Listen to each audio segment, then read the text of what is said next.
अस्सलाम वालेकुम, मेरा नाम डॉक्टर माला शहानी है और मैं as a consultant obstetrician and gynaecologist Altamash general hospital में क्लिनिक कर रही हूँ। अभी हम बात कर रहे हैं इनफर्टिलिटी यानी कि बे औलादी पे कि उसकी क्या वजूहात हैं और हमारे पास क्या क्या ऑप्शंस हैं। सबसे पहले इनफर्टिलिटी की डेफिनेशन क्या है। एक शादीशुदा जोड़ा जब 1 साल लगातार ट्राई करने के बावजूद भी प्रेगनेंसी नहीं कर पाता है तब हम उसको इनफर्टिलिटी कहते हैं। और ज़्यादातर ऐसे ही करना चाहिए कि 1 साल लगातार कोशिश करने के बाद ही किसी डॉक्टर को कंसल्ट करना चाहिए। इनफर्टिलिटी के वजूहात दोनों तरफ से होते हैं, मेल फैक्टर्स भी हो सकते हैं, फीमेल फैक्टर्स भी हो सकते हैं। और ये देखा गया है कि 40% फीमेल फैक्टर्स होते हैं बल्कि 60% मेल फैक्टर्स की वजह से होता है। मेल फैक्टर्स में स्पर्म की मोटिलिटी का ख़राब होना, स्पर्म की शक्ल या मार्फोलॉजी का ख़राब होना या स्पर्म का नंबर कम होना, इन सारे वजूहात की वजह से मेल फैक्टर इनफर्टिलिटी कंट्रीब्यूट करती है।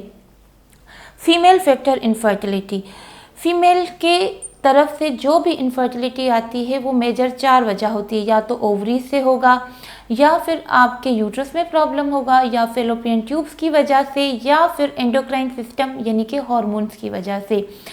तीसरा, कोई इनफर्टिलिटी मेल और फीमेल फैक्टर्स नॉर्मल होने की वजह के बगैर भी होती है जिसको हम अनएक्सप्लेन्ड इनफर्टिलिटी कहते हैं। उसके अलावा इनफर्टिलिटी प्राइमरी भी हो सकती है, सेकेंडरी भी। प्राइमरी वो पेशेंट्स होते हैं जिन्होंने कभी ज़िंदगी में कंसीव ही नहीं किया हो और वो आपकी क्लिनिक पे आए हो। सेकेंडरी वो जिनके पहले से बच्चे हैं लेकिन अभी किसी रीज़न की वजह से वो काफ़ी सालों से कंसीव नहीं कर पा रहे हैं। चलिए आइए डिस्कस करते हैं कि फ़ीमेल की क्या वजूहात हो सकती हैं। फ़ीमेल की तरफ से ओवरीज की तरफ से ओव्यूलेशन डिसऑर्डर्स होते हैं।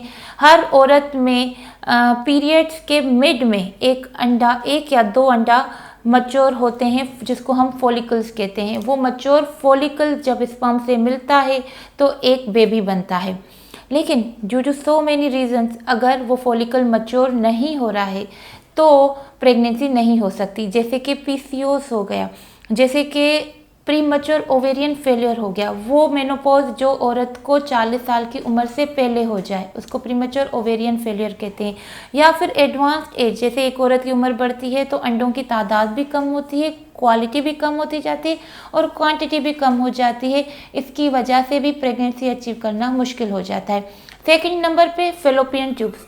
फेलोपियन ट्यूब्स एक ऐसा स्ट्रक्चर है जिसमें अंडा ओवरीज से यूट्रस की तरफ जाता है। ये एक पाथवे होता है और यही एक स्ट्रक्चर है जिसमें एक अंडा स्पर्म से मिल के एक एम्ब्रियो बनाता है और वो एम्ब्रियो यूट्रस में जाके बेबी में ग्रो करता है।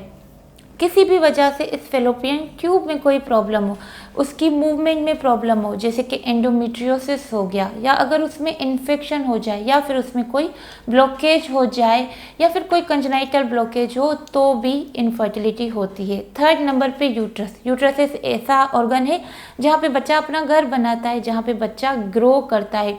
इस यूट्रस में कोई प्रॉब्लम हो जाए या कोई चेंजेस आ जाएँ उसकी वजह से भी इनफर्टिलिटी होती है। जैसे कि कंजनाइटली पैदाइशी किसी पे यूट्रस है ही नहीं, या फिर बाद में किसी वजह से यूट्रस को सर्जिकली रिमूव किया गया हो किसी औरत में, या फिर इस यूट्रस के अंदर ही ऐसी चीज़ पाई जाए जैसे कि फाइब्रॉइड हो गया, एडिनोमायोसिस हो गया, पॉलिप हो गया, या फिर इन्फेक्शन की वजह से यूट्रस की जो लाइनिंग है वो थिन हो गई, तब भी बच्चा करना प्रॉब्लम हो जाता है। उसके अलावा यूट्रस की स्ट्रक्चर में अगर पैदाइशी तौर पे प्रॉब्लम हो जाए, जैसे रेसेप्टेड यूट्रस हो गया, यूनिकॉर्निएट यूट्रस हो गया, या बाइकॉर्निएट यूट्रस हो गया, इस तरीके से भी इनफर्टिलिटी होती है। उसके बाद अनएक्सप्लेन्ड, जब आपने एक फीमेल और मेल का पूरा चेकअप किया, इन्वेस्टिगेशंस करवाई और उसके बावजूद भी उसको कोई प्रॉब्लम सामने नहीं आया है तो बच्चा अगर वो नहीं कर पा रहे तो हम उसको अनएक्सप्लेन्ड की कैटेगरी में डाल सकते हैं।